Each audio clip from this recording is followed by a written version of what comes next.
cars rule the roads. In the 90s, these cars went punch up. They go against cars with bigger displacements, more cylinders, and they are forced to be reckoned with, I'm going to say, on the racetrack and not the street.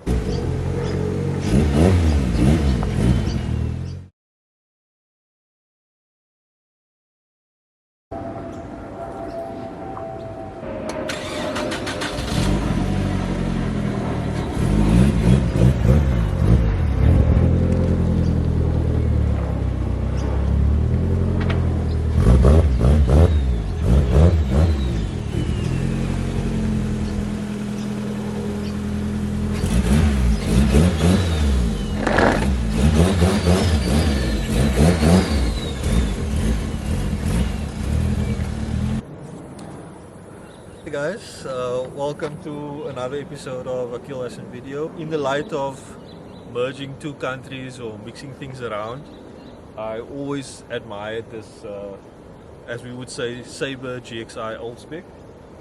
In Australia, this is a JDM spec though. In Australia they call it a Nissan Pulsar SSS. Sorry, yeah, so I was so tempted to say GXI Sabre. So South Africa got this car, the same car, same shape, same body, in the SR20 DE form, without sunroof, etc, etc. You guys are familiar with these cars rule the roads. In the 90s, these cars went punch up. These cars are punch up cars. They go against cars with bigger displacements, more cylinders, and they are forced to be reckoned with, I'm going to say, on the racetrack and not the street.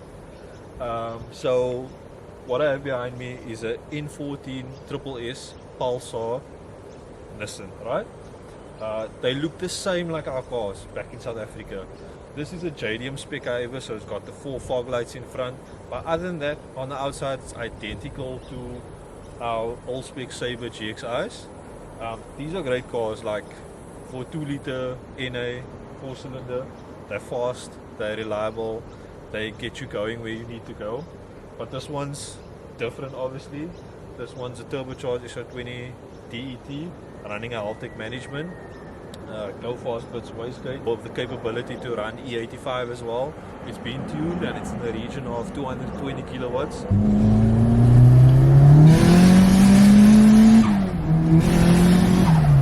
And we can just go for like a quick buzz, nothing too crazy. We know the car's fast, so.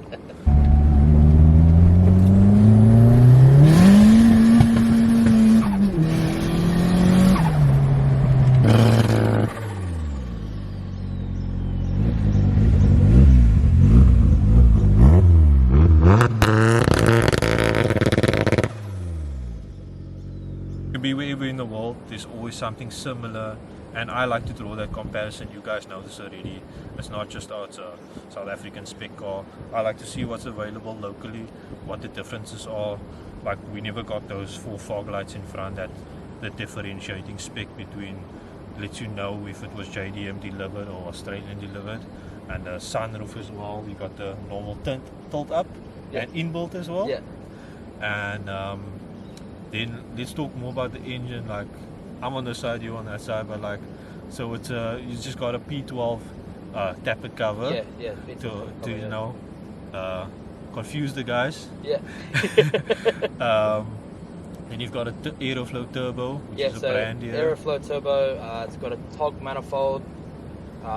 It is on the 85. It's got a 3-inch turbo back exhaust. Yeah. 1000cc top fed injectors with the rail, fuel pressure reg.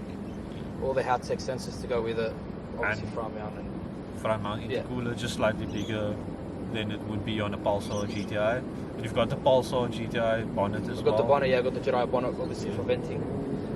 It's a bit of a flex as well, because not many people have a genuine one. A lot of people have the fiberglass. And this is a genuine. This is a genuine metal one, yeah, so it's worth a bit of money in Australia for these things, but yeah, never will sell it. It's been in the family for about, I'd say about 3-4 years, yeah, but I've owned it for about 2.5 years, yeah. But it was did not look anything like this. It was like a farm car, and it was a track car. It was beaten, so done a full restoration on everything under the car, like all the mounts, poly mounts, motor, gearbox, shafts. Done a full respray, changed the interior.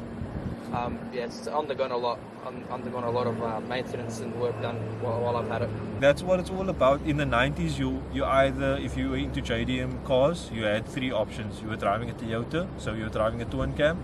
You were either in a Honda or you were either in a Nissan, pulling other cars that were bigger and faster than you. And you guys know that's the truth. We gotta respect the Nissans. Like they did some damage. Like I'm going to say on the racetrack again, because these cars used to rule the roost back in the day. You couldn't get away from one of these, and just remember it was a different time back then. But yeah, man, it's just crazy seeing like 25, 30 years later, these cars are still there, still doing the things. This one, like I said, is turbocharged, so the feedback, the reaction is so totally different compared to what it was. And I hope you guys enjoy this video. Keep coming back for more. Keep watching. If this is the type of content that you like, I'll make more reviews if you want me to. Yeah, that can happen.